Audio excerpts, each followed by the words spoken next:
அனைவருக்கும் வணக்கம். பொதுவாக நான் பிறந்த நாளை பெரிய அளவில் ஆடம்பரமாக ஆர்ப்பாட்ட விழாவாக கொண்டாடுறதில்லை.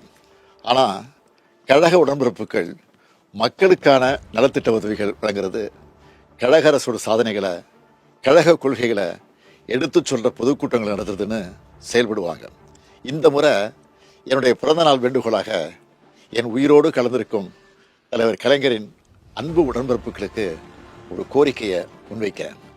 இன்னைக்கு தமிழ்நாடு தன்னுடைய உயிர் பிரச்சனையான மொழிப்போரையும் தன்னுடைய உரிமை பிரச்சனையான தொகுதி மறுசீரமைப்பையும் எதிர்கொண்டிருக்கு. இதனுடைய உண்மையான நோக்கத்தை நீங்கள் மக்களிடம் கொண்டு சேர்க்க கேட்டுக்கிறேன். தொகுதி மறுசீரமைப்பு என்பது நம்ம மாநிலத்தோட சுயமரியாதை, சமூக நீதி, நம்ம சமூக நல திட்டங்களை பெரிதும் பாதிக்கும். இதை நீங்கள் மக்களிடம் கொண்டு செல்ல வேண்டும். ஒவ்வொருவரும் மாநிலம் காக்க எழுந்து நிற்க வேண்டும். இந்தியாவுக்கே வழிகாட்டியா நாம் போராட்டத்தை தொடங்கணும். இப்போது கர்நாடகா, பஞ்சாப், தெலுங்கானா போன்ற மாநிலங்களிலிருந்து நமக்கான ஆதரவு குரல் வந்திருக்கு. இதை பார்த்த ஒன்றிய அரசு இந்திய திரைக்கலன்னு சொல்லிக்கிட்டே அதுக்கான எல்லா முன்னெடுப்புகளையும் எடுத்துக்கிட்டு இருக்காங்க. மும்மொழி கொள்கையை ஏற்றுக்காததால் நமக்கான பணமும் இன்னமும் தரலை. அதேபோல் தமிழ்நாட்டுக்கான தொகுதிகளை குறைக்க மாட்டோம்னு மட்டும்தான் சொல்கிறாங்களே தவிர மற்ற மாநிலங்களோட எண்ணிக்கையை அதிகரிக்க மாட்டோம்னு சொல்ல மாட்டுறாங்க.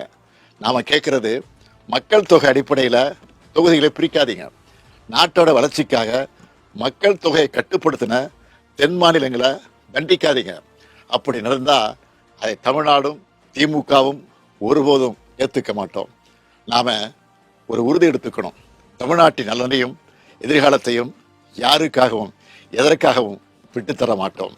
தமிழ்நாட்டுக்காக ஒன்றுபட்டு போராடுவோம். தமிழ்நாடு போராடும், தமிழ்நாடு வெல்லும். நன்றி, வணக்கம். பாதகம் செய்பவரை கண்டால் நாம் பயம் கொள்ளலாகாது பாப்பா.